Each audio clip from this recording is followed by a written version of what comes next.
Paz do Senhor, amém, irmãos. Mais um momento aqui de uma palavra, de uma reflexão. Confesso que é um texto que eu venho estudando muito durante esse tempo. Confesso que dentro desse texto tem inúmeras revelações de Cristo para nós, mas eu queria aproveitar esse momento que nós estamos passando e frisar em algo muito importante dessa passagem, que é a passagem onde fala da filha de Jairo e da mulher do fluxo de sangue. Eu gostaria de ler essa passagem em Lucas. Tem nos 3 evangelhos, mas confesso que a de Lucas ela acaba sempre sendo um pouco mais rica pelas informações, pelos detalhes. E diz assim, lá em Lucas 8, amados, a partir do 40. E aconteceu que quando voltou Jesus, a multidão recebeu, porque todos o estavam esperando. E eis que chegou um varão de nome Jairo, que era príncipe da sinagoga, e, prostrando-se aos pés de Jesus, rogava-lhe que entrasse em sua casa. Porque tinha uma filha única, quase de 12 anos, que estava à morte. Então Jesus ali partiu para a casa de Jairo, né? Como diz na sequência, né? Mas no meio do caminho, no versículo 43, eis que aparece a mulher do fluxo de sangue. E uma mulher que tinha um fluxo de sangue havia 12 anos e gastara com os médicos todos os seus haveres, né, todos os seus recursos, e por nenhum pudera ser curada. Chegando por detrás de Jesus, tocou na orla da sua veste e logo estancou o fluxo do seu sangue. E disse Jesus, quem é que me tocou? E negando todos, disse Pedro, sempre Pedro, né? Os que estavam com ele, né? Mestre, a multidão que te aperta e te oprime, e dizeres, quem é que te tocou? Então Pedro ali indagando, né? Estamos no meio de uma multidão que te aperta, que te empurra, que te espreme, e o Senhor quer saber quem lhe tocou. Mas Pedro esqueceu que se tratava de Jesus, né? E fica muito claro ali as palavras de Jesus. E Jesus disse-lhe, alguém me tocou, porque bem conheci que de mim saiu virtude. Olha que coisa maravilhosa, né? Por mais que ali milhares estavam a espremer, alguém chegou a Jesus com um ato de fé, com um ato diferenciado, que dele saiu virtude. E então, vendo a mulher que não podia ocultar-se, aproximou-se tremendo, e prostrando ante ele, declarou diante de todo o povo a causa porque ele havia tocado e logo sarara. E ele disse, Jesus, tem bom ânimo, filha, a tua fé te salvou, vá em paz.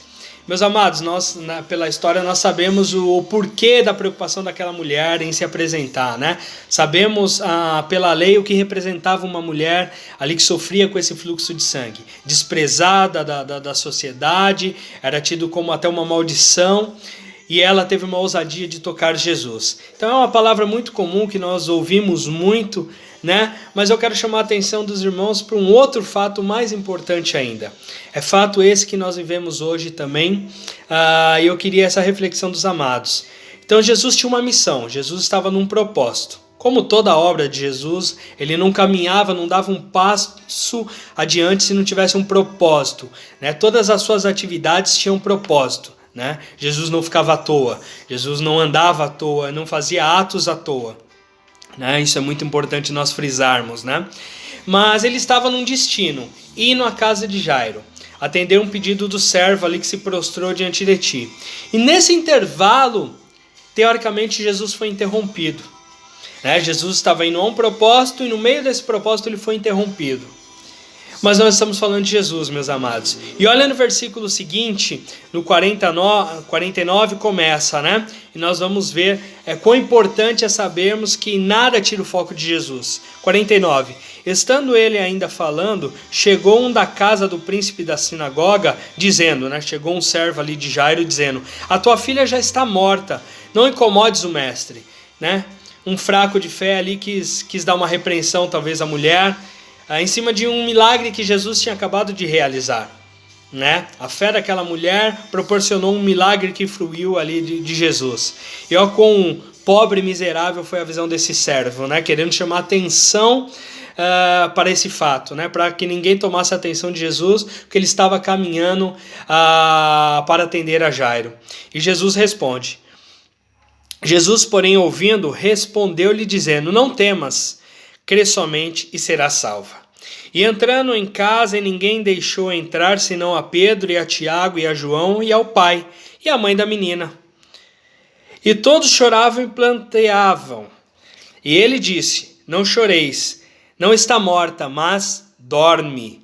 E riram-se dele. Como em todas as passagens, se nós lemos nos 3 evangelhos, nós vamos ver que durante essa fala de Jesus, fica declarado, fica escrito nas 3 passagens que riram dele fora da casa, né? Mas ele, pegando-lhe na mão, clamou dizendo: levanta-te, menina. E o seu espírito voltou, e ela logo se levantou, e Jesus mandou que lhe dessem de comer.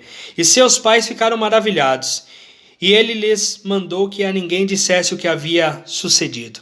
Meus amados, eu queria chamar a atenção do seguinte fato. Nós temos promessas nas nossas vidas, nós temos propósitos estabelecidos por Deus, pelo Pai em nossas vidas. E num momento desse, como uma epidemia que nós estamos vivendo, Jesus, nosso Deus, não foi pego de surpresa por essa epidemia. Então todas as nossas promessas, tudo aquilo que o Senhor tem derramado sobre as nossas vidas de esperança, nenhuma delas vai deixar de existir por causa desse problema que nós estamos vivendo hoje, né? O foco de Jesus, o projeto dele para as nossas vidas não vai mudar. Ele tem um poder muito claro, como nós vimos na passagem, de ir até o final e cumprir o seu propósito.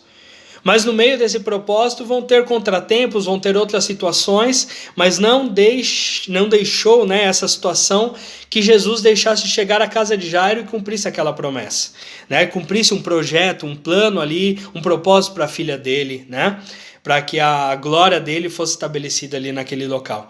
Então, amados, nós temos que descansar, confiar e clamar ao Senhor nesse tempo difícil, sabendo que as suas propósitos, as suas promessas na nossa vida não vão mudar em nada.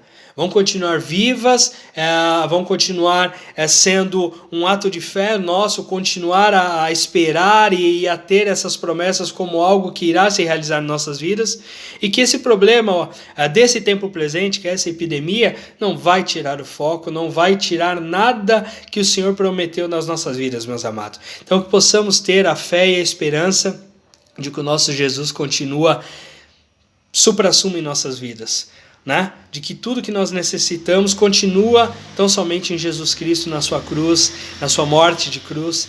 Então, meus amados, que possamos ter fé nisso, meus amados, crer nas promessas que o Senhor Jesus nos fez, que elas irão se cumprir, independente de se essa epidemia tirou o foco desse momento. Temos que crer que nós temos um Deus poderoso, supremo. Faltam palavras, adjetivos em nosso vocabulário para tentarmos aí expressar o tamanho do poderio do nosso Deus. Então, amados, continue a perseverar, continue a crer que a palavra é muito cara, claro. Nada tirou o foco de Jesus. Nada deixou ele de realizar os propósitos, os milagres que estavam predestinados.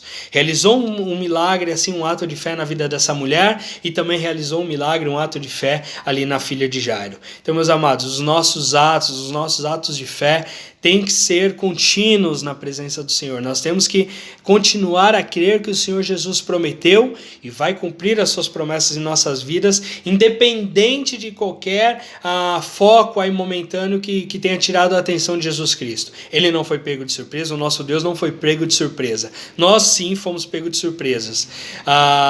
Mas vamos crer, vamos continuar a crer que nós temos promessas grandes em nossas vidas e elas estão a se cumprir. Amém? Deus abençoe a todos e que possam refletir um pouco mais nesse texto.